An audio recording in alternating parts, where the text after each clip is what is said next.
Good morning বন্ধুরা, কেমন আছো তোমরা? আশা করছি ভালো আছো, সুস্থ আছো। চুমকি হাজরা ব্লগ চ্যানেলে তোমাদের সবাইকে স্বাগত। আর আমিও ভালো আছি।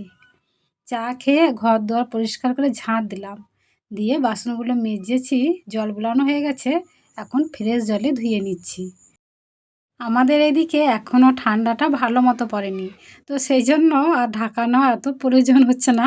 তো চাদর টাকা নিয়েছিলাম সকাল থেকে, দিয়ে বাসন ধোয়ার সময় তার চাদর নিয়ে কাজ করা যাবে না, সেই জন্য চাদরটা খুলে রেখে এখন বাসনগুলো ধুয়ে নিচ্ছি। অন্য অন্য জায়গায় শুনছি যে খুব ঠান্ডা পড়ে গেছে, খুব ঠান্ডা পড়ে গেছে, আমাদের এদিকে এখনও পর্যন্ত পড়েনি। শীতকালে কাজ করতে কি বিরক্ত লাগে বলো তো, বিশেষ করে বাড়ির বউদের। এই সকাল থেকে জল ঘেঁটে ঘেঁটে সব কাজ করা, জল ছাড়া তো কোনো কাজই হয় না। তো এই কাজগুলো তো বিশেষ করে বাড়ির বউদি করতে হয়, তাদের বেশি কষ্ট হয়। আমার মনে হয় শীতকাল মানে বাড়ির বউদের বেশি জ্বালা, বেশি কষ্ট। শীতের ভয়ে তো আর সকালবেলাতে উঠেই বাসন ধোয়া হয় না, দিয়ে চা খাওয়ার পর সব বাসন একবারে ধুতে যায়, তো অনেক জড়ো হয়ে যায়। এই সব ওই যে এখন এক এক করে ধুয়ে নিচ্ছি। পায়েল ঘোষ দিদিভাই, তুমি জানতে চেয়েছিলে একদিন যে আমাদের কবে নবান্ন, আমাদের গ্রামে কবে নবান্ন উৎসব পালন করা হবে। তো তুমি যখন জানতে চেয়েছিলে তখন আমি জানতাম না যে কবে আমাদের নবান্ন হবে। তো এখন আমি জানতে পেরেছি। তো আমাদের এখানে 20 তারিখে নবান্ন হবে, সবাই মানে একসঙ্গে হবে। এই প্রথমবার হয়তো আমাদের গ্রামে এমনই হয় যে পাড়ায় পাড়ায় নবান্ন হয়। পাড়ায় পাড়ায় কী বলবো, মানে 4-5 ভাই থাকলে সেখানে 2 ঘর 3 ঘর করে, মানে আগে পিছে করে নবান্ন করে নেয়। একসঙ্গে নবান্নটা আর হয়ই না, হয় না। তো এবছরে শুনলাম যে একসঙ্গে সবারই নবান্ন, মানে এটা শুনে আমার খুব ভালো লাগলো। তো আমাদের 20 তারিখে নবান্ন, এই তো সামনের রবিবার। তো দিদিভাই, তোমাকে নবান্নে নিমন্ত্রণ করলাম, আমাদের নবান্নে চলে এসো। শুধু তোমাকে কেন, আমার বন্ধুদের সবাইকে নিমন্ত্রণ করলাম। তো নবান্নে চলে আসো কেমন? যেসব বন্ধুরা তোমরা প্রথম থেকেই আমার পাশে আছো, আমাকে সাপোর্ট করেছো, তো তোমাদেরকে তো আমার তরফ থেকে অনেক অনেক ধন্যবাদ।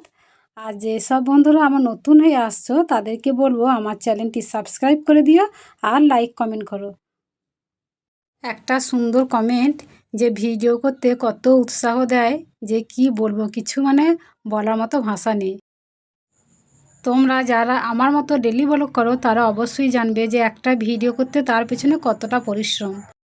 যখন সুন্দর সুন্দর কমেন্ট দেখতে পাই তখন মনে হয় ঠিক আছে, ভিডিওগুলো ছাড়বো না, চলুক, যেমন চলছে তেমনই চলুক, তো যা হয় হবে। বাসনগুলো তো সব ধোয়া হয়ে গেছে, তো এবার রাখবো কোথায়? তো সেই জন্য রাখার জায়গাটা পরিষ্কার করে নিতে এলাম। তো এই যে মুছে নিচ্ছি, এবার গ্যাসটাকেও মুছে নিচ্ছি। প্রতিদিন তো রান্না করার পর গ্যাস মুছি, তাছাড়াও সকালে আর একবার মুছে নিই। এই যে জায়গাটা মোছা হয়ে গেল। এবার বাসনগুলোকে তুলে নিয়ে এসে জায়গা মতো উবুড় করে গুছিয়ে রেখে দেবো। সকালবেলাতেই দোকান থেকে কেক নিয়ে চলে এলো। এখন তো কেকের সময়, শীতকাল মানে কেক। তো ওই কুরকুরে থেকে কেক খাওয়া অনেক ভালো। তো সেইটাই আমি বলেছি যে একদম কুরকুরে কিনে খাবি না, কুরকুরে খেলেই ওর শরীর খারাপ, বমি বমি ভাব উঠে, তাও আবার লুকিয়ে লুকিয়ে কিনে খায়। আমার কথা কি শুনে বসে আছে? আমার কথা শুনবে না। মুড়ি শেষ হয়ে গিয়েছিলো, দিয়ে ওই বিট্টুই গিয়েছিলো মুড়ি আনতে, তাই আমি এখন ভরে নিচ্ছি। আমাদের বাড়িতে একবেলা যদি মুড়ি না থাকে তাহলে চলবেই না, কেননা আমরা সবাই মুড়ি খেতে বেশি ভালোবাসি। শাশুড়ির কাপড় তো সামনেখানে মেলা রয়েছে, শুকিয়ে গেছে, তাই গুছিয়ে তুলে দিচ্ছি, তাহলে বেশ রোদ থাকবে। এখন তো মনে হচ্ছে গোটা বাড়ি ঘর সব রোদে ভর্তি হয়ে যাক। কাপড়টা মেলা ছিল, দিয়ে উঠোনটাতে অনেকটা ছায়া ছায়া হয়ে গেছিলো, তো সেই জন্য এই যে ঝেড়ে তুলে দিলাম, এবার সব রোদ হয়ে গেল, তো এটাই ভালো হলো। তো চলো আবার রান্নাও বসিয়ে দিয়েছি। রোদ থেকে ছায়া আসলে কি শীত করছে। এই যে ভাত হচ্ছে, ভাতটা ফুটে গেছে, এখন আমার বানানো বাটা কিচ্ছু হয়নি। আর ওইদিকে বিট্টু রোদে বসে বসে তেল মাখছে, খেলা করছিল। তো আমি আবার ডেকে ডেকে নিয়ে আসলাম, দিয়ে বললাম তেল মেখে গায়ে জলটা ঢেলে নে, তাহলে ঠান্ডা লাগবে না। ভাতটা এদিকে হচ্ছে আর আমি এদিকে আলু কাটতে এলাম।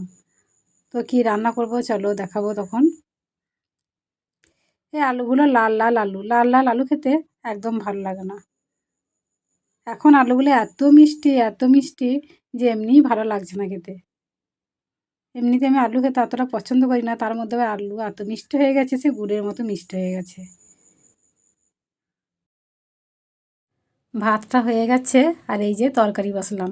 তরকারি কি হচ্ছে দেখবে তো? সেই কালকে রাত্রে মাংস এনেছিলাম, তো বেশি করেই মাংস আনা হয়েছিল। তো অর্ধেকটা রান্না করেছিলাম আর একটু কষে রেখে দিয়েছিলাম।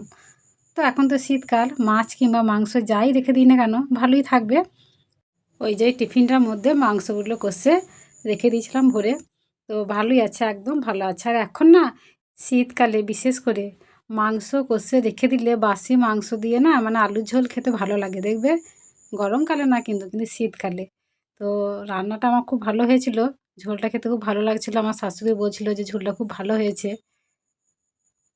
মাংসটা একটু কম ছিল, তো মাংস কম হলে কী হবে, ওই আলু ঝোল দিয়ে ভাত খাওয়া হয়ে যাবে। মানে সুন্দর করে রান্নাটা করেছিলাম। আর আমাদের বাড়িতে মাংস ঝোল হলে আর কিছু চাই না, সবাই মানে ভালোবাসে খেতে। মাংস আলুর ঝোল বলবে যে আজে বাজে তরকারি থেকে মাংস আলুর ঝোল ওইটাই ভালো। তো দেখো অনেকক্ষণ ধরে কষানো হয়ে গেল, এবার জল দিয়ে দিলাম। তো হোক, ওই এক তরকারি ভাত হচ্ছে। মাংস ঝোলেরা অন্য কোনো তরকারি চায়ও না আমাদের বাড়িতে। আর সেই জন্যই প্রায় প্রায় দিনই মাংস আনা হয় আমাদের বাড়িতে। সন্ধেবেলার সময় দেখো সবুজ কলাই নিয়ে এসেছে ছেলেটা। এই সবুজ কলাইগুলো বসে বসে খেতে সন্ধেবেলা বেশ ভালোই লাগে গো। তো ধরতে গেলে প্রতিদিনই আনা হয়। এই যে নিয়ে এসেছে, আমাকে একটা করে দিচ্ছে, আমিও খাচ্ছি। তো বন্ধুরা, আজকের ভিডিওটা এই পর্যন্তই। দেখা হচ্ছে আগামী পর্বে। সবাই সুস্থ থাকো, ভালো থাকো, টাটা।